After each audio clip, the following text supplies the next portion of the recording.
Eu quero convidar você a abrir sua Bíblia mais uma vez no Evangelho conforme escreveu Mateus, capítulo de número 6.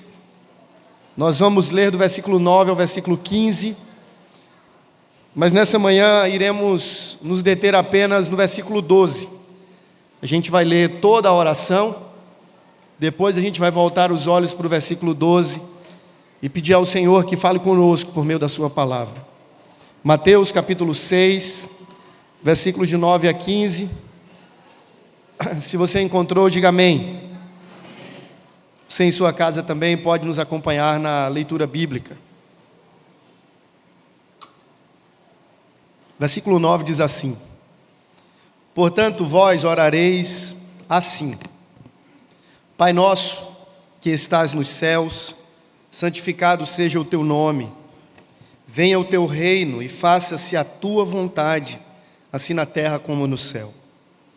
O pão nosso de cada dia dá-nos hoje, e perdoa-nos as nossas dívidas, assim como nós temos perdoado aos nossos devedores. E não nos deixes cair em tentação, mas livra-nos do mal, pois teu reino, o poder e a glória para sempre. Amém. Porque se perdoardes aos homens as suas ofensas, também vosso Pai vos perdoará.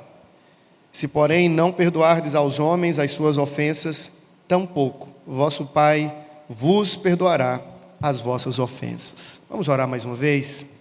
Se você puder, meu irmão, ore pedindo: Senhor, fala comigo, fala ao meu coração, que a tua palavra me seja clara e transformadora, impactante, encorajadora. Peça isso ao Senhor, ore para que o Espírito de Deus fale ao seu coração. Que não seja apenas a ministração de um homem, mas que nós sejamos apenas o veículo, e que o Senhor pelo Espírito, através da palavra, comunique a sua vontade aos nossos corações. Senhor, nós estamos diante da tua preciosa palavra, esse livro que o Senhor mesmo inspirou. E nós pedimos em nome de Jesus, ó Deus, abre o nosso entendimento espiritual, desvende os nossos olhos, ilumine-nos, ó Deus, para que compreendamos qual é a boa, perfeita e agradável vontade do Senhor para a nossa vida. É a oração que fazemos em nome de Jesus. Amém. Amém. Nós estamos numa saga curta na oração do Pai Nosso. Esse é o terceiro sermão. Se você não assistiu, não participou dos anteriores, recomendo você a fazer isso. Hoje eu queria me deter tão somente à quinta petição, que está registrada para nós no versículo 12, que diz: perdoa-nos as nossas dívidas, assim como nós temos perdoado aos nossos devedores.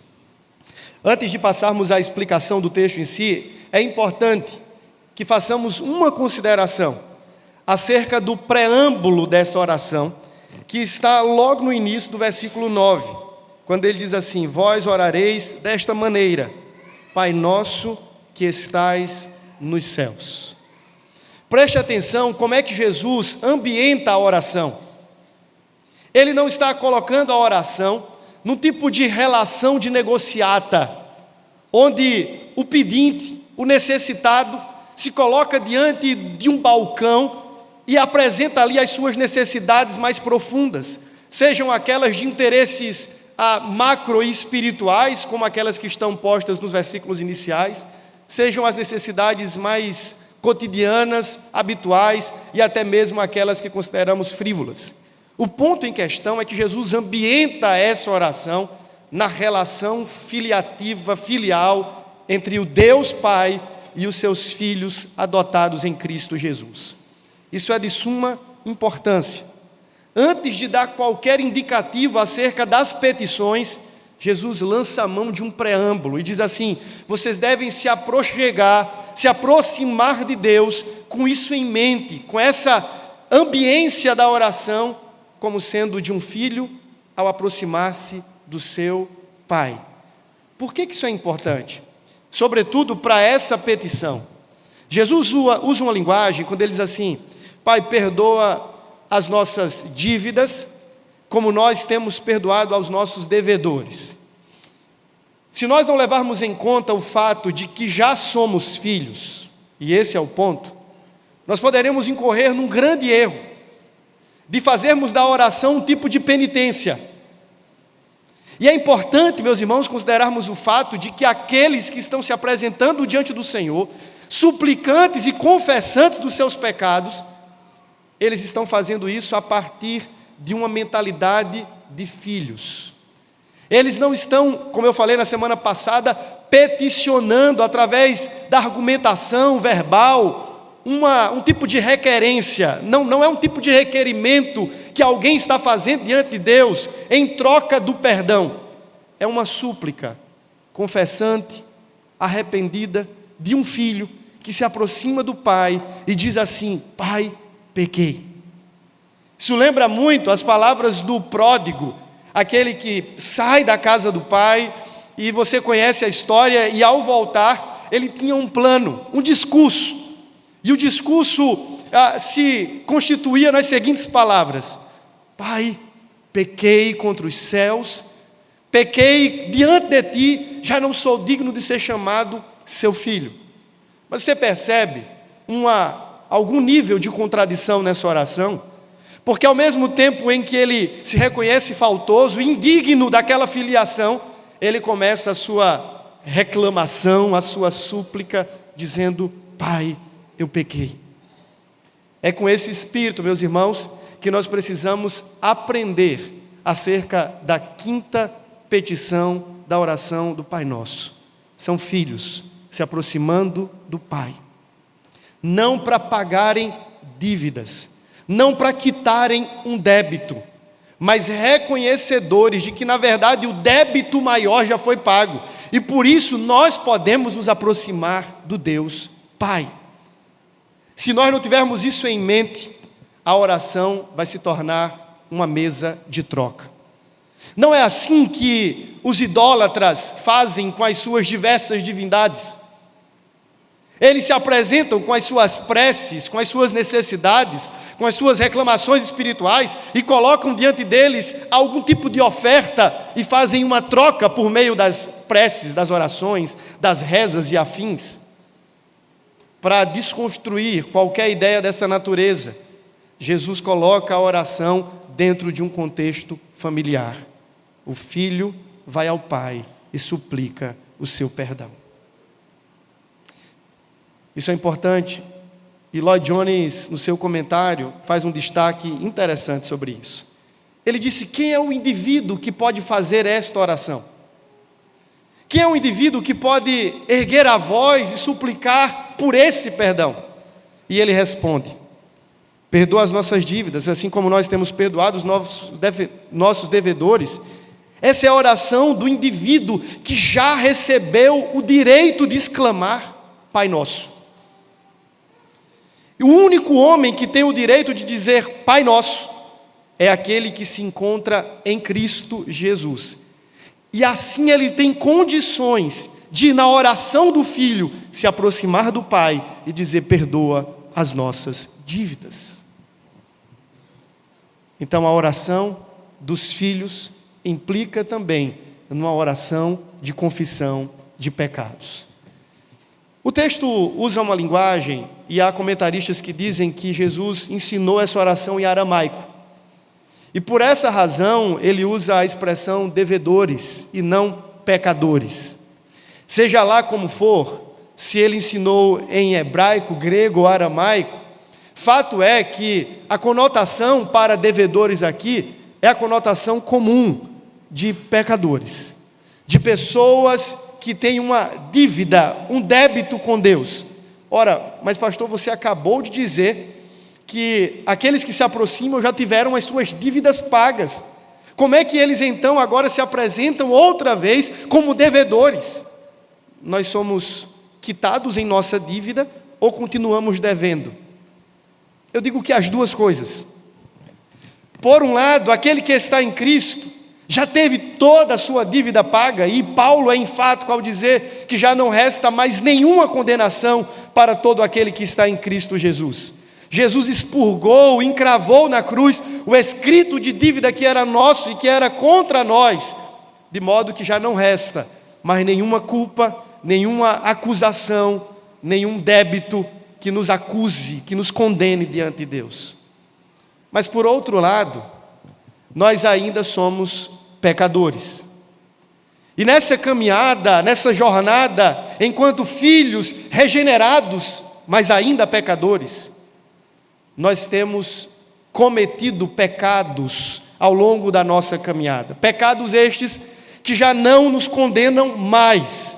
Até porque você deve lembrar que na nossa teologia, a doutrina da justificação ampara o pecador não apenas em relação aos seus pecados passados, mas também aos seus pecados futuros. De modo que nós cremos que Jesus Cristo, ao morrer na cruz do Calvário, não apenas morreu para pagar pelos nossos pecados de lá de trás, mas Ele o fez para acreditar em nossa conta uma justiça que é suficiente, inclusive, para pagar os nossos pecados dali por diante. De modo que quando Jesus derrama o seu sangue em sacrifício vicário para expiar os nossos pecados, Ele está fazendo isso por pecados do passado, do presente e do futuro. É aquele crédito na conta, de modo que se ainda contrairmos dívidas ao longo dessa caminhada, já terá um crédito disponível também para satisfazer essa justiça, a necessidade de quitação desse débito.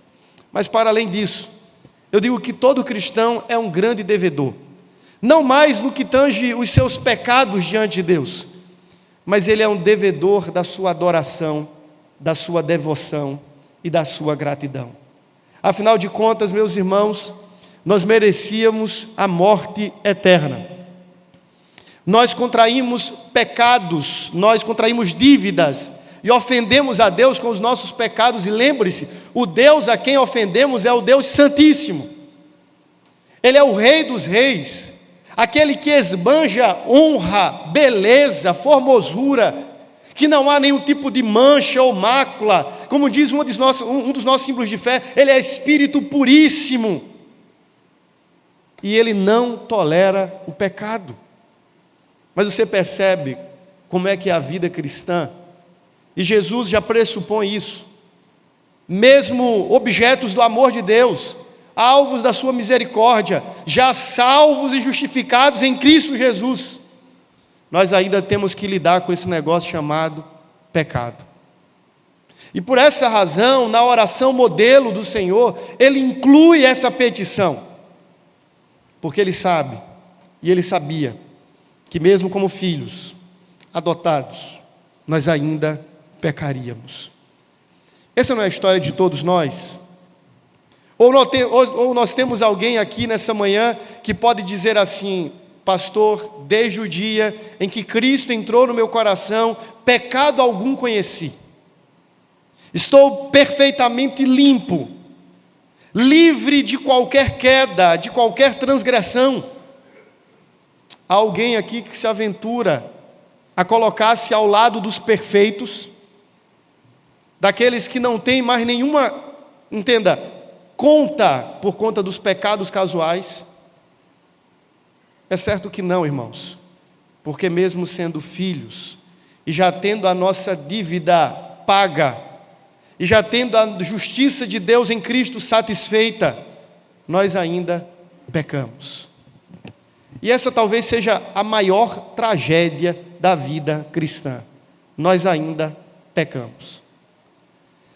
Eu fico olhando para o meu coração, como pecador que sou, e às vezes eu lembro de uma conversa com o pastor Jean, num dos nossos encontros do Life on Life, e ele disse assim: meu irmão, eu tenho tanta raiva de mim e do meu coração, porque 40 anos depois de crente, eu me vejo fazendo a mesma coisa de novo, e às vezes caindo nos mesmos erros, e cometendo os mesmos pecados. Aí eu falei: meu amigo, eu não tenho 40 anos de crente, mas eu tenho parte nesse seu discurso. Não é terrível saber que nós temos em Cristo o maior prazer, o maior deleite? Nós podemos satisfazer toda a nossa alma no amor de Deus. Nós temos uma fonte inesgotável, onde a nossa alma pode esbanjar todas as delícias perpétuas do Senhor, mas ainda assim, em troca de nada, nós nos aventuramos no pecado. E nos atracamos com aquilo que ofende ao nosso Deus, o nosso Salvador. Aquele que nos amou de tal maneira que entregou o seu Filho exatamente para que fôssemos livres do pecado. E é como se bastasse que virássemos as costas, ou então dobrássemos a esquina, já começamos a flertar de novo com aquilo do qual deveríamos ter sido libertos. Pelo menos do ponto de vista maior, Ele veio para nos libertar do pecado. Fico olhando para essa oração e ela é cabível a todos nós. Na verdade, é interessante como cada uma das petições da oração do Pai Nosso abrange a todo indivíduo. Veja, não tem um crente sequer que não ore dizendo: santificado seja o teu nome, Senhor. Que a tua fama, que a tua honra, que a glória do teu nome se espalhe e que Cristo seja entronizado no coração de cada indivíduo. Não tem nenhum crente que se esquive da oração: venha o teu reino, seja feita a tua vontade, o pão nosso de cada dia dá-nos hoje. Nenhum crente. Parece que cada uma dessas petições foram muito bem selecionadas, escolhidas pelo Senhor, de modo a abranger cada um dos filhos. Não é que uma petição se encaixa para um e outra para outro. Todas estas petições são necessidades fundamentais e fundantes do coração de todo homem que foi atraído a Cristo. Essa oração treina o nosso coração, e eu falei sobre isso. Eu disse que a oração do Pai Nosso, em alguma medida, ela nos ensina muito sobre Deus, sobre o caráter de Deus, sobre a vontade de Deus, mas essa oração também ensina muito acerca do nosso coração e das nossas ambições. E se de alguma forma nós nos valemos da oração para acessar a Deus, o coração de Deus e o propósito de Deus, eu poderia dizer que também Deus se vale da oração para acessar o nosso coração e treiná-lo, a fim de que sejamos mais parecidos com Cristo. É nesse lugar da oração que Deus também treina e capacita o nosso coração a lutarmos contra aquilo que é mais infame em nós, sobretudo o pecado. Mas vamos lá, em que sentido essa oração treina o nosso coração? Eu penso que essa oração treina o nosso coração contra qualquer tipo de altivez, de orgulho, de jactância. O homem que se achega diante de Deus, ele chega desmontado, sem direito algum. Veja, Jesus está dizendo assim: aquele que se aproxima do Pai deve fazê-lo batendo no peito, a semelhança do publicano, e dizendo assim: sê propício a mim, o pecador.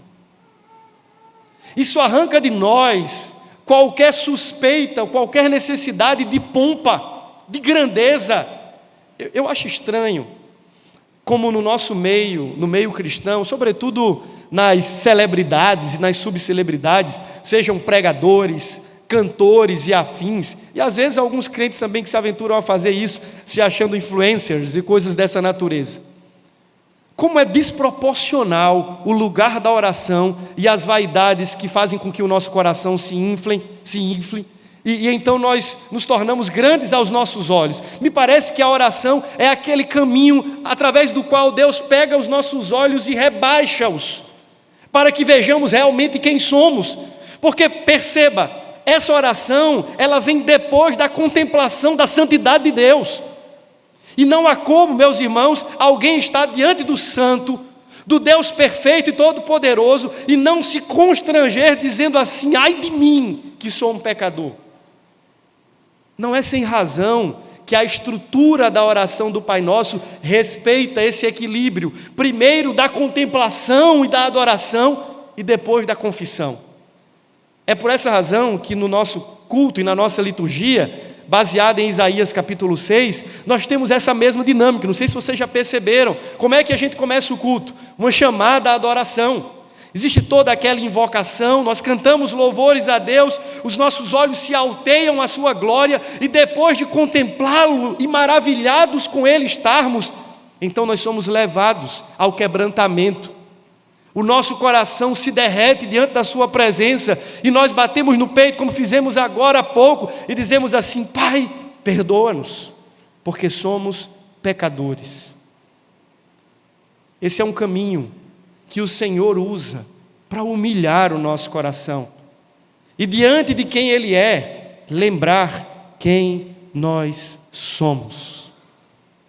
E a Bíblia deixa muito claro que por mais santificados que estejamos no processo, somos ainda todos pecadores. E se estamos nivelados pelo pecado, não temos do que nos gloriar. Ninguém pode bater na porta do céu requerendo algum direito seu. Todos que o fazem devem fazê-lo pianinho, como pecadores, suplicantes, dizendo assim: Pai, pequei, não tenho direito algum, mérito algum, mas outra vez, confiado em Tua graça, suplico o Teu perdão. É isso que Hebreus capítulo 4 fala, que nós devemos nos aproximar do trono do Senhor com ousadia e com intrepidez. Mas por quê? Porque aquele é o trono da graça, de onde jorra misericórdia e socorro para nós em ocasião oportuna. Essa oração lembra quem nós somos, à luz de quem Deus é. E meu irmão, eu tenho uma notícia que você já sabe: você e eu somos pecadores. Pecadores com uma carteirinha. É indiscutível essa realidade. A questão é, como pecadores que somos, como é que a gente vai lidar com o pecado na jornada cristã? Eu penso que essa oração também treina o nosso coração acerca da nossa caminhada de santificação. Veja, quando um crente peca, ele tem alguns recursos para lutar contra o pecado. Alguns são falaciosos e fingem para nós que estão dando jeito no nosso pecado e a gente acaba acreditando. Por exemplo, quem aqui nunca pecou e tentou fugir de Deus, se esconder, como se o Senhor não fosse ver, não fosse identificar, não fosse reconhecer, não fosse chamar para um acerto de contas? A gente tem ainda entranhado no nosso coração aquela síndrome de Adão, que quando pecou contra Deus ainda no jardim, procurou se esconder, se ocultar das vistas do Senhor, até que Deus o encontra. Mas parece que isso ainda é uma máxima do coração de todo homem caído. Nós achamos que diante do pecado a melhor coisa a fazer é fugir, se esconder, se esquivar. Jonas tentou fazer isso, Davi talvez tentou fazer isso, mas ele mesmo exclama no Salmo 139 que foi vã a sua tentativa de fuga, ao dizer: para onde fugirei do teu espírito? Para onde me ausentarei da tua face? Se eu subir ao monte, tu estás; se eu fizer a minha cama no mais profundo abismo, tu estás; se eu tomar as asas da alvorada e for até os confins dos mares, ainda lá tu estarás, e a tua mão me guiará. Para onde, Senhor? E considerando que ninguém há que possa se esconder dos olhos e da presença de Deus, ele então diz assim: sonda-me, ó Deus, perscruta o mais íntimo do meu coração, identificando aqueles caminhos maus, arranca-me deles e guia-me pelas veredas da tua justiça. Essa oração nos ensina um modo correto pelo qual devemos lidar com o pecado casual, e não é a fuga, também não é a tentativa de autojustiça, de tentarmos fazer algumas coisas certas e boas para compensarmos as coisas ruins que fazemos contra Deus. Afinal de contas, a nossa alma católica pode estar aqui ainda muito bem viva. Aquela necessidade nossa de sermos crentes melhores para pagarmos aqueles dias que não somos crentes tão bons assim. A necessidade de virmos ao domingo do culto com aquela mente do domingo da missa, a fim de expurgarmos, pelo menos da nossa consciência, aquela ideia de que a semana foi muito ruim e nós nos afastamos demais de Deus. Mas no domingo nós abrimos aquela nossa gavetinha da espiritualidade e aqui jogamos todo o nosso lixo espiritual e começamos a recolhê-lo de novo a partir da segunda-feira. Tentativas humanas de fazer com que, de alguma maneira, o pecado seja maquiado, invernizado por meio de atos de justiça própria. E a religião é boa em fazer isso. Esse meio aqui é apropriadíssimo para nos dar um tipo de falso refúgio contra o pecado, chamado de autojustiça. Mas essa petição nos ensina um único meio adequado pelo qual um cristão deve lidar com o pecado, e chama-se confissão. O crente lida com o pecado não fugindo de Deus, não tentando maquiar os seus atos pecaminosos, sublimando-os com atos de bondade, com boas obras e coisas dessa natureza, mas um verdadeiro cristão que tem a sua consciência cravada pela realidade da paternidade de Deus, quando ele peca, ele lida com o pecado diante de Deus, no lugar da oração, como um pecador confesso e arrependido, dizendo: Pai, pequei. Essa é a melhor maneira, e Satanás vai dizer o contrário, meu irmão. A sua carne vai dizer o contrário. Quando você pecar, o Satanás vai encher a sua mente e o seu coração de culpa, de indignação, e isso vai lhe levar ao distanciamento, à autojustificação. Mas o Espírito do Evangelho é convidativo e diz assim: para você que pecou, existe graça nos braços do Pai. Para você que está caído, existe restauração nos braços do Pai. Há um convite gracioso no Evangelho para todo aquele que cai e que peca. O Pai diz: venha, vinde a mim. É o que está escrito lá em Isaías capítulo 1. Vinde e arrazoemos, diz o Senhor, ainda que os vossos pecados estejam como escarlata, como carmesim, eu os tornarei mais alvos do que a neve. Há um refúgio seguro nos braços do Pai para o pecador que reconhece Cristo como Senhor da sua vida. Mas nem sempre vai ser assim. Nem sempre o pecado vai nos levar imediatamente a um refúgio em Cristo. Tentaremos outros caminhos primeiro, mas cuidado, meu irmão, todos esses caminhos são vãos. Não acredite. Hoje eu costumo ouvir, da mesma maneira que antes, as inserções diabólicas na minha mente, dizendo assim: rapaz, você não presta mesmo, você é indigno. Por que você vai subir no púlpito de novo? Você vai orar de novo? De um tempo para cá, eu comecei a dizer assim: verdade, eu sou indigno mesmo. Mas quando é que eu fui digno?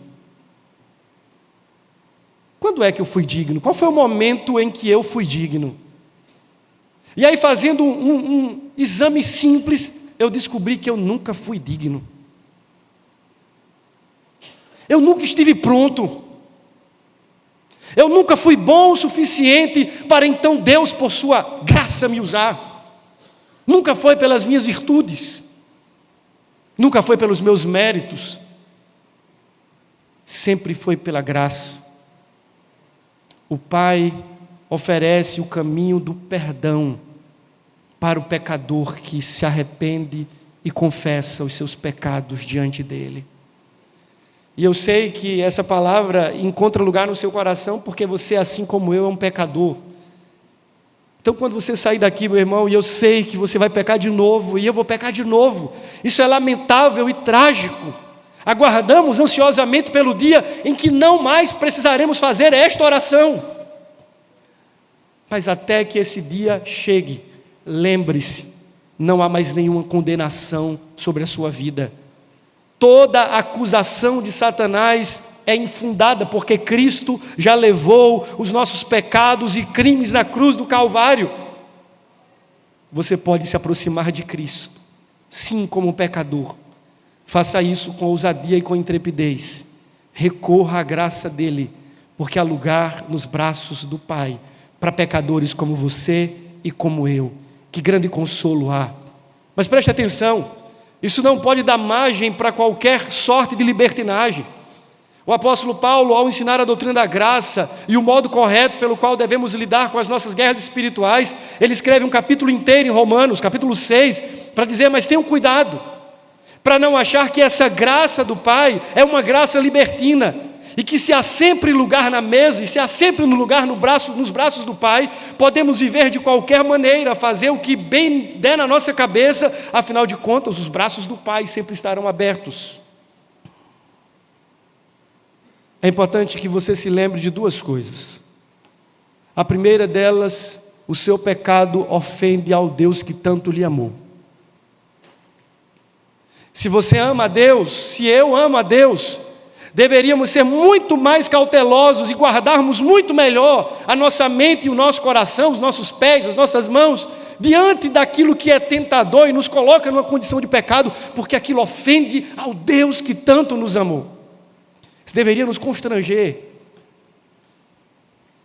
Mas além de ser uma ofensa a Deus, o pecado será uma tragédia para você e para mim. Eu digo assim que pecar é ruim em todos os sentidos, porque não apenas ofende o coração daquele que nos ama e nos amou, mas também só traz desgraça e ruína para aquele que o abraça. É importante, meu irmão, que você entenda, pela graça de Deus, que há um caminho bíblico, pelo qual nós devemos suplicar. Chama-se caminho da santidade.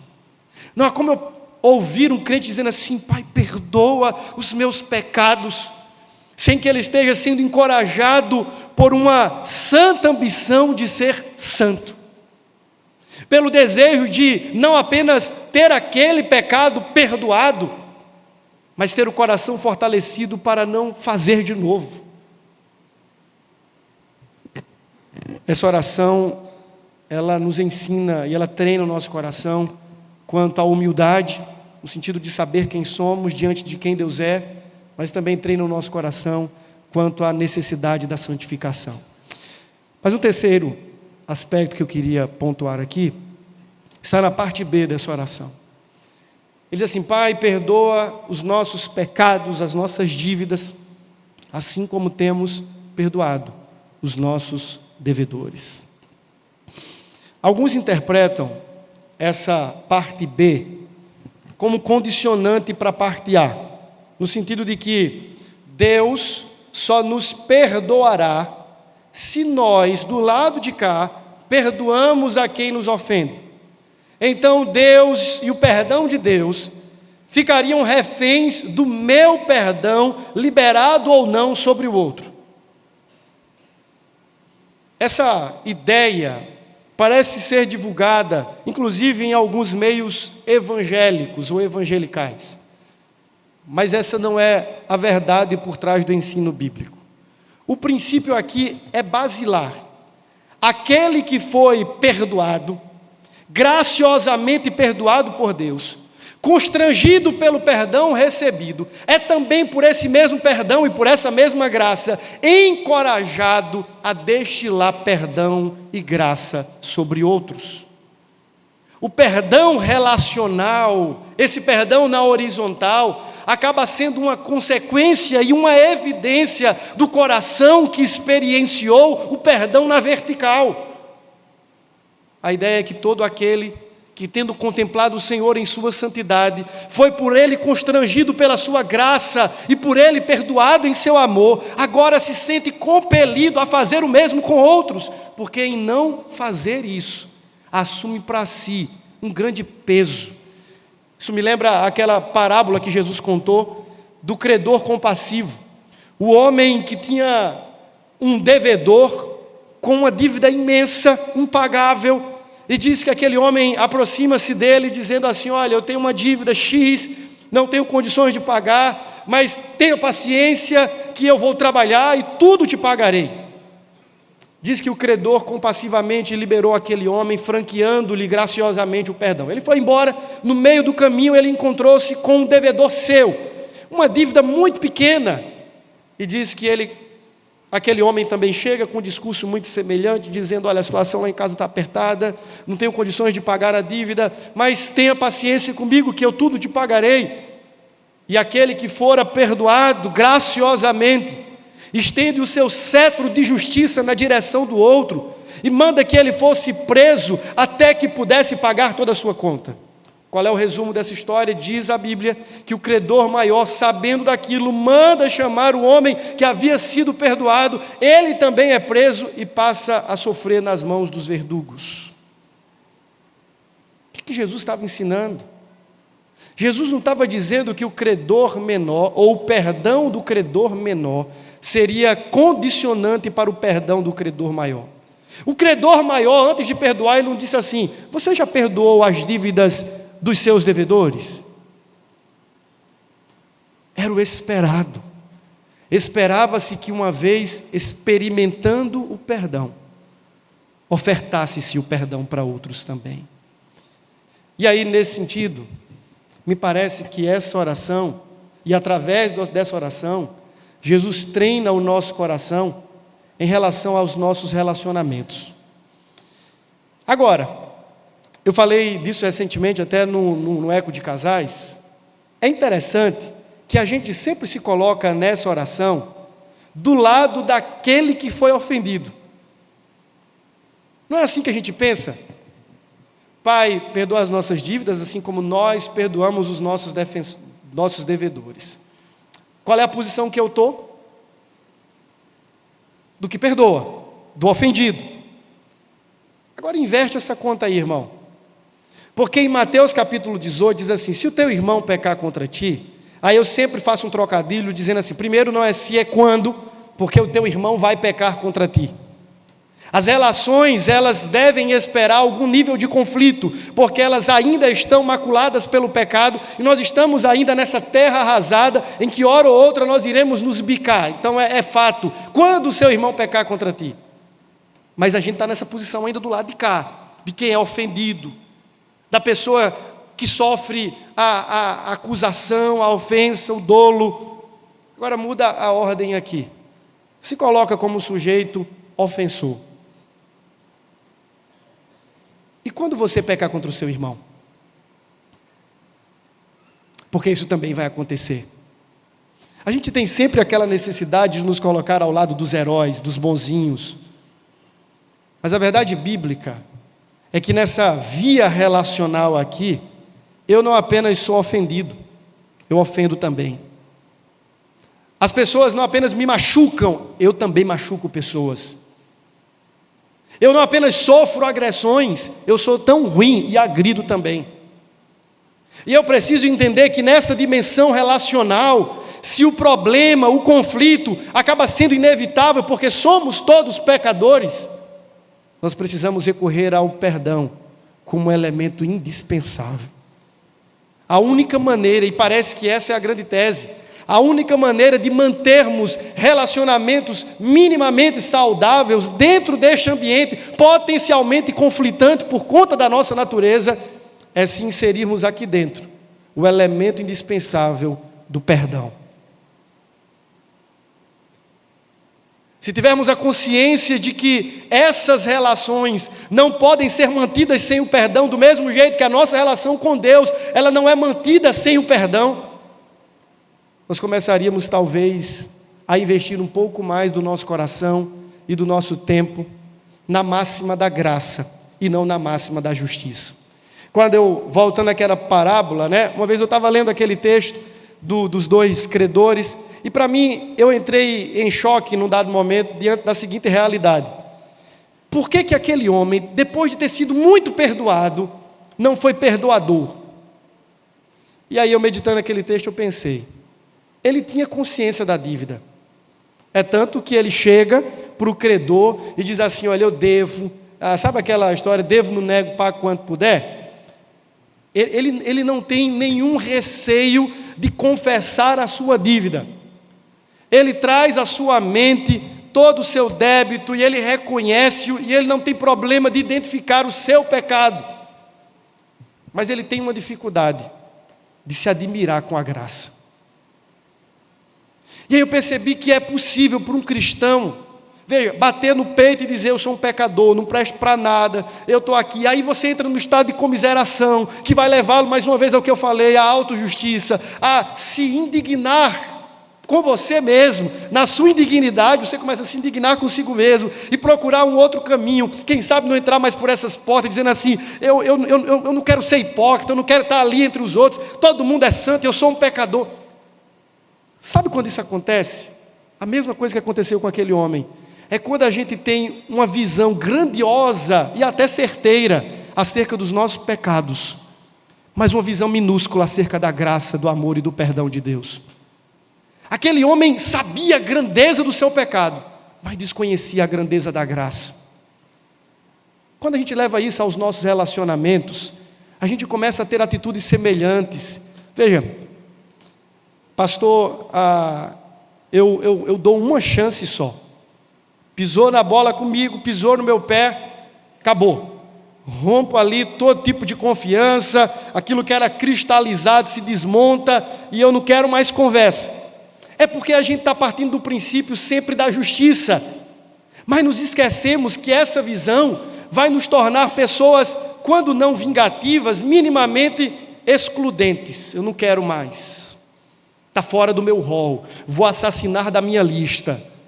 Mas se tivermos uma visão graciosa acerca do perdão que nós recebemos, passaremos a ter uma visão graciosa em relação ao nosso irmão, e seremos também mais perdoadores, estenderemos mais a mão, seremos mais solícitos, andaremos mais uma milha, daremos a outra face, compartilharemos dos fardos e o ajudaremos talvez até a reconhecer os seus pecados. Mas isso só é possível se formos constrangidos pela grandeza da graça do perdão recebido.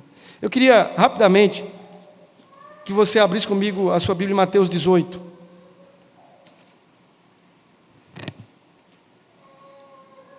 Mateus 18, Jesus ele aponta aqui o caminho para que o perdão seja uma máxima nas nossas relações. E que a gente, ao orar a oração do Pai Nosso, sobretudo nessa petição, que tenhamos a consciência que aquilo ali deve extrapolar o nosso discurso como orantes, mas deve treinar o nosso coração para que sejamos perdoadores na vida. Porque senão a gente vai ficar no discurso, mas perdão é algo que a gente exercita. Veja, versículo 15, aquilo que eu falei. Se o teu irmão pecar contra ti, e eu repito, ele vai pecar, mas coloque-se como sujeito, você também vai pecar contra o seu irmão. Ele diz assim, vai até ele, vai arguí-lo entre ti e ele somente. Se ele te ouvir, ganhasse teu irmão. Jesus começa a dar indicativos de que nessa família, nessa grande família, conflito é inevitável, o irmão vai pecar contra mim, eu vou pecar contra o meu irmão. E quando isso acontecer, como é que eu devo proceder? Qual é o caminho do perdão? Veja, Jesus deixa claro que o caminho do perdão não é a abstenção, a anulação da dívida em si, como se a gente dissesse assim, não foi nada, vou fingir que nada aconteceu. Jesus parte da ideia de que o caminho do perdão encontra-se com a necessidade da confrontação. Ele disse, se o teu irmão pecou contra você, vai até ele, procura o teu irmão, para fazer o quê? Para julgá-lo? Não, para persuadi-lo, arguí-lo, convencê-lo do erro. E são coisas completamente diferentes. Essa palavra aqui, arguir, tem a ver com persuadi-lo ao ponto de convencê-lo. É você aproximar-se do seu irmão, querendo ganhá-lo, ganhar o seu coração. E você faz isso tão somente se estiver nutrido pela graça e movido pelo Espírito do Evangelho, que não quer apontar, que não quer julgar, mas que quer ganhar. Se você olhar o finalzinho do versículo, é ganhaste teu irmão. Você percebe qual é a motivação? O meu irmão me ofendeu, eu vou até ele a fim de ganhá-lo. E como é que eu faço isso? Abrindo a Escritura e persuadindo, arguindo a partir do Evangelho, a fim de que, compreendendo o seu erro, ele possa abandoná-lo, confessá-lo e então seguirmos caminhando pela graça de Deus. Ele disse que devemos fazer uso da privacidade nesse caminho, ao invés de fazermos uso daquela coisa da fofoca cristã, que diz assim, conta para a gente orar, diz o nome para a gente interceder durante a semana e colocar no caderninho da oração, fala o nome do santo que a gente vai, aqui diz assim, não, se tem uma causa, vá até ele, procure o seu irmão, senta com ele, persuade-o do seu erro, vai arguir o coração dele a fim de ganhá-lo de volta para Cristo, traz ele de volta para a mesa. Não funcionou, pastor, o que é que eu faço? Pede ajuda. Os versículos subsequentes vai falar de testemunhas, e a ideia era do tribunal da época, leva testemunhas, depois leva para a igreja. De forma mais ampla eu diria assim, peça ajuda. Recorra aos universitários. Chame para perto talvez um amigo mais próximo que possa se fazer ponte pacificador naquela relação. recorra aos líderes da igreja, o conselho, o pastor, traga aquela situação ao conhecimento de pessoas certas, mas vá na rota de querer ganhar o coração do seu irmão. Mas pastor, eu fiz tudo isso e ele ainda não ouviu. O que eu devo fazer? Aí o texto diz assim: trata-o como um publicano. E alguns dizem assim, inclusive como imagem, usando esse texto, né, dá-se imagem para excomungar. Então, olha, excomunga, manda para fora da vida. E se a gente pensar que tratar como um publicano seria passivo de evangelização? Ou seja, talvez esse seu irmão não seja um cristão. Talvez ele não seja um irmão. E por essa razão os princípios do evangelho não se aplicam ao coração dele. E seja necessário que você faça um outro caminho, o caminho de fazê-lo conhecer o perdão maior de Deus, conhecer o Cristo, para que então você possa ganhar o coração dele como irmão cristão. Seja lá como for, Jesus começa a dar instruções muito práticas, dizendo que na perspectiva bíblica, o conflito se resolve com o perdão, não com a troca da ofensa, não com a excomunhão, não como um ato de expurgar da nossa história, mas de trazer para perto e de ganhar o coração. Essas implicações estão presentes na oração do Pai Nosso e na quinta petição. Eu digo que essa oração nos ensina basicamente três coisas. Primeiro, nos ensina mais uma vez acerca de quem Deus é. E a Bíblia diz que Ele é santo, mas que Ele é benigno, assaz benigno, é isso que o salmista diz, e Deus perdoador. E eu queria lhe encorajar, meu irmão, diante desse Deus, Pai bondoso, a parar de fugir, a parar de tentar encontrar meios próprios, às vezes escusos, para resolver o problema escuso do pecado. Você não precisa disso. O mesmo Deus que é santo, é longânimo, bondoso, amoroso, gracioso e perdoador. E Ele deseja que você e eu nos aproximemos dEle como pecadores confessos. O Pai é perdoador. Lembre-se disso. Quando você cair, quando você pecar, existe em Deus um lugar de abrigo, de restauração, de conserto e de renovo para pecadores como nós, porque Ele é Pai perdoador. Mas essa oração também nos ensina algo sobre nós.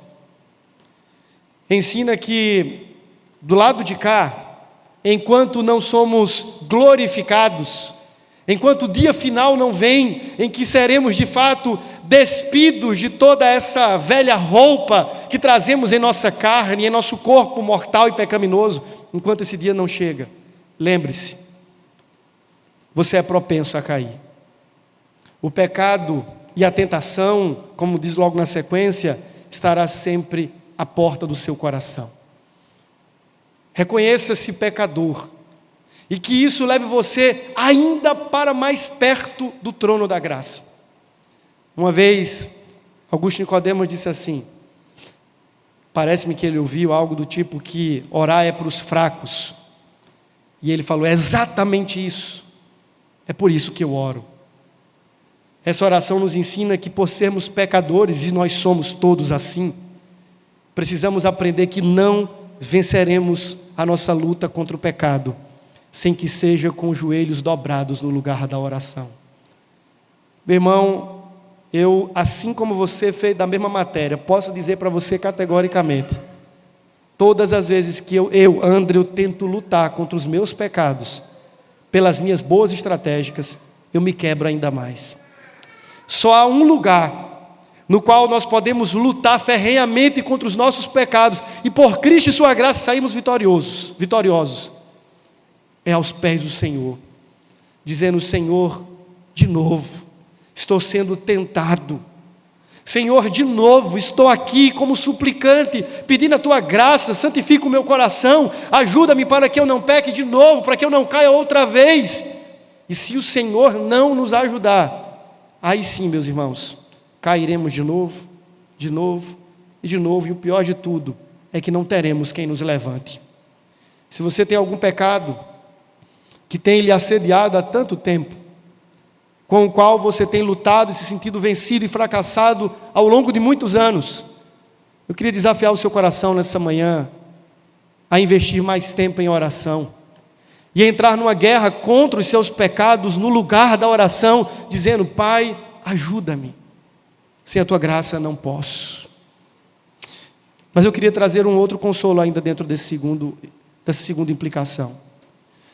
É que naqueles pecados nos quais você se sentir vencido, e caído e fracassado, e Satanás começar a lhe acusar de novo, lembre-se do seguinte, meu irmão: sobre este pecado, Cristo também já venceu.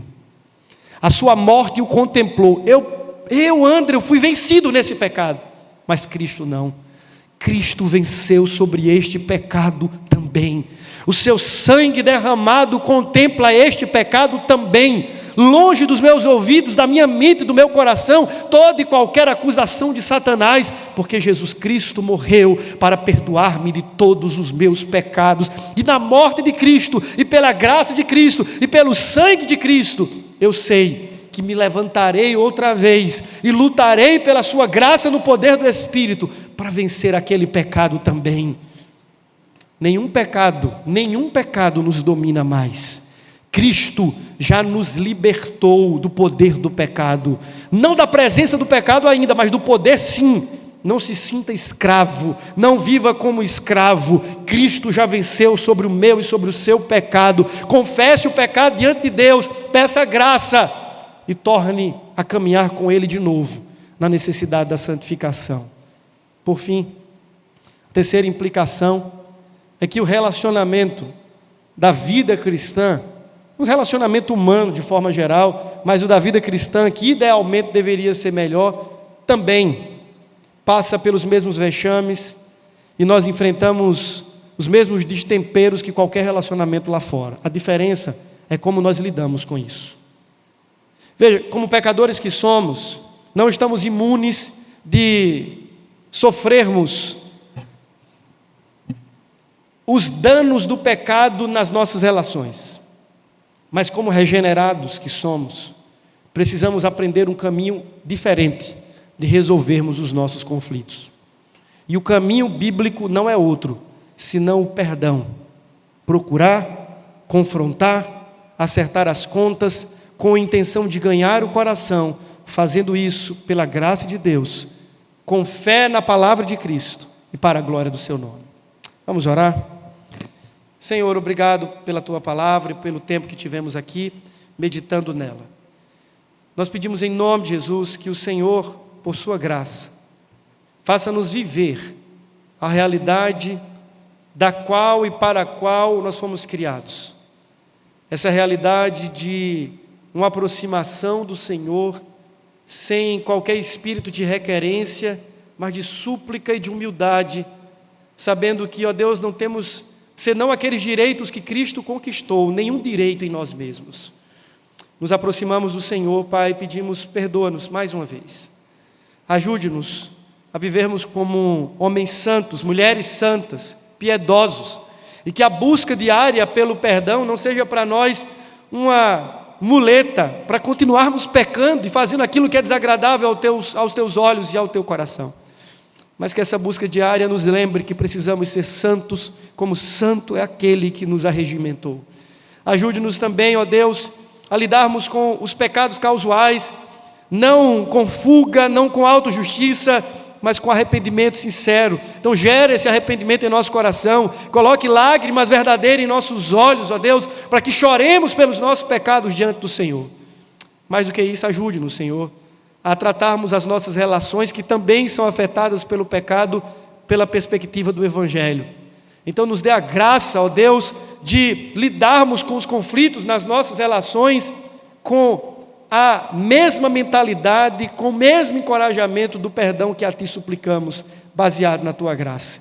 Nós oramos assim, agradecidos por tudo, no nome de Jesus.